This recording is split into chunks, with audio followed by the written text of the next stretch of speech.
بسم اللہ الرحمن الرحیم۔ ہمیں توجہ کرنی چاہیے، اہل علم جو بھی ہیں، اہل سنت ہوں، جتنے بھی لوگ ہیں، قرآن جب یہ اس وقت کہہ رہا ہے تو کوئی تو ہے نا جو رسول کے خلاف نجوا کر رہا ہے۔ بھئی کس کے لیے بات ہو رہی ہے؟ قرآن کس کے لیے بات کر رہا ہے کہ یہ نجوا کر رہے ہیں، یہ پیچھے پلاننگ کر رہے ہیں، سرگوشی کر رہے ہیں۔ قرآن واضح کہہ رہا ہے، جب سامنے آتے ہیں آپ کی تعریف کرتے ہیں، لیکن جب پیچھے ہوتے ہیں تو آپ کے خلاف یہ نجوا کر رہے ہیں، سرگوشی۔ لیکن کرنے دو، خدا کو سب پتہ ہے یہ کیا کر رہے ہیں۔ کیوں؟ کیونکہ شیطان جتنا بھی طاقتور ہو جائے اس کے علم سے باہر تو نہیں ہو سکتا۔ جتنی بھی اپنی طاقت اور حکومت کو بنا لے، اس کی حکومت سے باہر تو نہیں ہو سکتا۔ تو جب تک خدا نے ڈھیل دی ہوئی ہے کر لو، لیکن جب پکڑ ہوگی تو پھر خدا پکڑ لے گا۔ تو یہ گھبرانے کی بات نہیں ہے کہ دشمن اس ٹائم نجوا کر رہا ہے۔ اگلا حصہ کیا ہے کہ مومنین بھی نجوا کرتے ہیں، یعنی مومنین بھی جو ہے وہ سرگوشی کرتے ہیں۔ اب اس زمانے میں یہ ہوتا تھا کہ ہر کوئی آتا تھا کہ رسول خدا سے کہ مجھے آپ سے بات کرنی ہے، تو رسول کے کان میں بات کر دیتا۔ تو قرآن نے آیت بھیج دی، قرآن نے آیت بھیج دی۔ کیا بھیج دی؟ کہ اب اگر رسول سے نجوا کرنا ہے تو صدقہ دو، پہلے صدقہ دو پھر نجوا کرو۔ اب بہرحال وہ تو رسول ہے، اب خدا جانتا ہے رسول کو کس اس میں رکھنا ہے، خدا کا نمائندہ ہے، خدا کی مرضی۔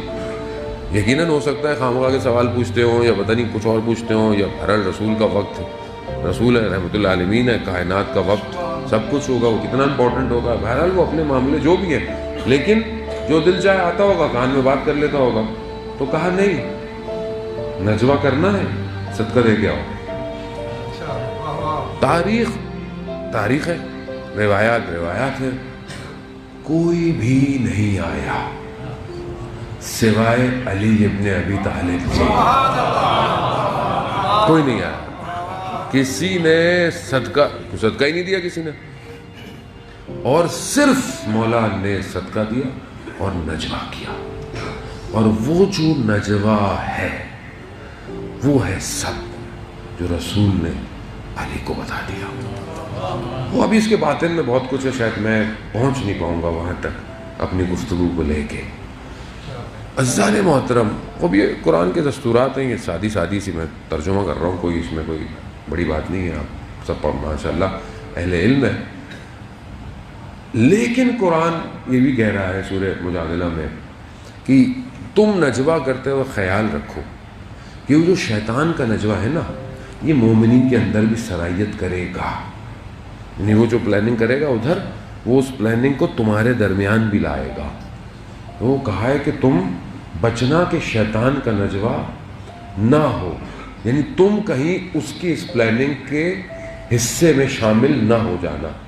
تو اس کا مطلب ہے کہ اس وقت بھی مومنین کو یہ سمجھایا گیا، یہ ریڈ لائٹ دی گئی۔ اس کا مطلب ہے کہ کوئی پلاننگ چل رہی ہے بیک اینڈ پہ۔ اچھا، یہ پلاننگ کیا ہے؟ رسول کے مقابلے میں آنا ہے، دشمن قرار دینا ہے، یعنی فقہ کے مقابلے میں فقہ لاؤ، اخلاق کے مقابلے میں اخلاق لاؤ، اعتقاد کے مقابلے میں اعتقاد لاؤ۔ یہ بہت بڑی پلاننگ ہے، یہ چھوٹی پلاننگ نہیں تھی، یہ پوری تھی۔ کیوں؟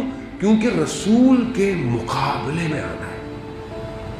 حد جو ہے، حدود نظام الہی ہے نا، ان حدوں کو توڑنا ہے۔ کیسے توڑیں؟ اب دشمن تو اعلان بولتا ہے کہ میں آپ سے دشمنی کر رہا ہوں، میں آپ کو جاؤ لڑو، جان چھڑاؤ، ختم۔ نہیں، یہ سرگوشیاں کرتے ہیں، یہ پلاننگ کرتے ہیں، سامنے آتے ہیں آپ کی تعریف کرتے ہیں، پیچھے یہ پلاننگ کر رہے ہیں۔ اب اس کو اگر آج آپ زمانے میں دیکھیں، کہ آج اپنے زمانے میں دیکھیں، آج آپ کے زمانے میں یہ نجوا ہو رہا ہے، یہ پلاننگ ہو رہی ہے، یہ پلاننگیں کر رہے ہیں۔ کس کے مقابلے میں؟ اسلام کے مقابلے میں۔ اسلام کیا ہے؟ رسول خدا لے کر آئے۔ یعنی آج بھی جو رسول کے مقابلے میں، چاہے وہ ایک فردی گناہ کروا رہا ہو، چاہے وہ اجتماعی گناہ کرا رہا ہو، یا ایک امت مسلمہ کے مقابلے میں جتنا بھی کام کر رہا ہے یہ رسول کے مقابلے میں نجوہ ہے. آج بھی یہ نجوہ ہو رہا ہے اور یہ بیٹھ کر نجوہ کرتے ہیں, پلاننگ کرتے ہیں, اس کے بعد یہ نیچے, اور یہ مومنین میں بھیج رہے ہیں.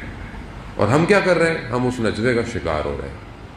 یہ جو کچھ بھی ہو رہا ہے, چاہے مسلمانوں کو آپس میں لڑاؤ, چاہے فرقوں کو آپس میں لڑواؤ, چاہے قوموں کو آپس میں لڑواؤ, اصل دشمن اسلام سے ہے, ان کو آپ سے نہیں ہے. یہ اوپر سے دیکھتے ہیں, ان کو کوئی نہیں فرق پڑتا, سنی مر رہا ہے شیعہ مر رہا ہے, انہیں کوئی فرق نہیں پڑتا ہے نا, دونوں مرو, آپس میں مرو, لڑو مرو, انہیں کوئی فرق نہیں پڑتا. امام خمینی کا مشہور جملہ کہ تم ہاتھ باندھنے اور ہاتھ کھولنے میں لڑ رہے ہو, وہ تمہارے ہاتھ کاٹنے میں لگا ہوا ہے.